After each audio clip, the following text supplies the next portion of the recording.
Well, hello there. This is the Chess Noob, learning and having fun with chess. Welcome to another episode of Quick Wins, number 106. I'm really pleased to show you this game today. The theme of today's video is beauty in chess. When I was doing some research for my new book, Become a Chess Assassin, Learn to Play the Best Chess Opening Attacks, don't miss out on your copy on Amazon, I discovered and found this absolutely brilliant quotation from former world champion Vladimir Kramnik. And he said in an interview, "Sometimes a game takes an unexpected turn in which beauty begins to emerge. I'm convinced the way one plays chess always reflects the player's personality. For me, art and chess are closely related. Both are forms in which the self finds beauty and expression." Now, read the full article linked in the description to this video below. Now, what I think Kramnik was referring to was really, the very high level chess that he plays. However, I think that we can sometimes find beauty in chess, even at beginner and intermediate levels. I don't play at those rarefied heights. I sort of muddle around in the swampy lowlands. And in today's game, we find beauty even after the most egregious blunder. Let's go take a look. So I've got the black pieces, and my opponent leads with a very aggressive opening. So I'm playing another aggressive player. They lead with the king's gambit. So that's e4, e5, and bang, the immediate f4. Now, in a video that will be coming up soon, I'll talk about sort of my method on how I find potential responses in the opening, which are potentially fairly winning and yet quite unusual. Now, I've not actually done that yet for the king's gambit, and historically, I don't face it too often, and I've sort of found myself playing into this system, which on analysis isn't actually particularly good. So I usually accept, and when they play the knight, I play the modern defense. It's a little bit unusual. It allows me to get a little bit of counterplay. The Lead Chess Community database would suggest that this isn't actually very successful compared to just a very standard g5. But anyway, I usually play the modern after takes, queen takes, and bang, they kick the queen. Here we have a choice. A number of things that you can do. Not entirely sure what Stockfish reckons is the best move here, but you can bring the queen all the way back. Potentially you could, maybe give a check.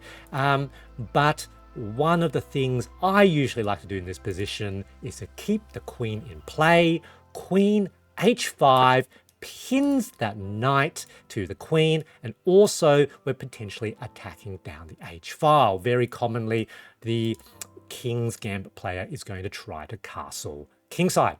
And the idea here is actually fairly simple. We next play bishop to g4, and we basically have a battery staring at the queen, and potentially captures, especially if they then castle kingside, they damage the defense of the king. So that's the logic here.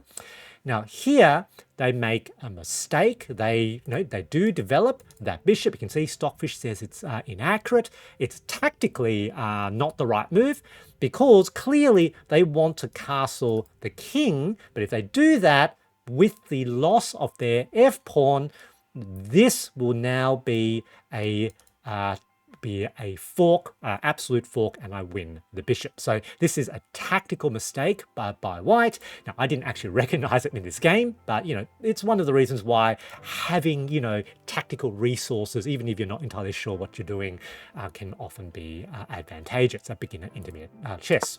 So here we go. There's the bishop, queen, a bishop battery. They do in fact short castle. You can see that's a blunder, and as I said before, bang, there's the immediate attack there. However, I didn't see that, so I play basically the best move if you don't take immediate advantage, which was to develop the queen's knight. You can see there's that tactic there. Now my opponent immediately leaps their knight forward. Stockfish again says that that's a mistake, but it's a little bit more subtle, and that's what they're doing here. Attacking, trying to take back the f pawn and also attacking the c7 pawn, which of course comes with that absolute fork. So queen's knight to d5, very, very good tactic. Now here I had a bit of a think. Now, I think Stockfish reckons that long castle here immediately is fine, that this isn't necessarily a problem, and that in fact black is actually ahead here. However, I didn't want to lose that pawn, I guess, so I was thinking bishop to d6, and then I defend both pawns. And here I make an egregious blunder. I make a mouse slip, and I, rather than dragging the bishop to d6, I plonk it on e7, and immediately went, that's a mistake. And of course, white leapt at the opportunity, captures with the fork of the king and rook. They're going to win that rook. I move the king, bang, they take. So what do I do? Now, you can resign, but as Tartakawa said, no one has ever won by resigning. And one of the ways I usually approach sort of in a blunder like this is to treat the loss of material as a gambit. Because let's have a think about this. Their knight was previously very, very active, and now it's in the corner of the board on a8. It's as if their active piece has been, temporarily anyway, taken out of the game, while my rook wasn't really doing anything. I wasn't exerting any sort of influence on the board. And so my sort of capacity, if you like, hasn't really changed. So in the short term, it's as if maybe I've got a little bit of an advantage in the center of the board. And so as I was looking at the position, I finally saw that dark square diagonal with check, and I saw a really cool tactic. And now that their knight is no longer there, so no longer having the ability to defend that diagonal. Bishop move again, the dark square bishop to c5 with check. And here I thought I could at least win back some material, and I even saw the possibility of a mating chance. So here, what should white do? Now white plays the right move, bang, and I saw this, a d4, and potentially, you could take again, once again with check, but I saw a cooler move, which was knight captures.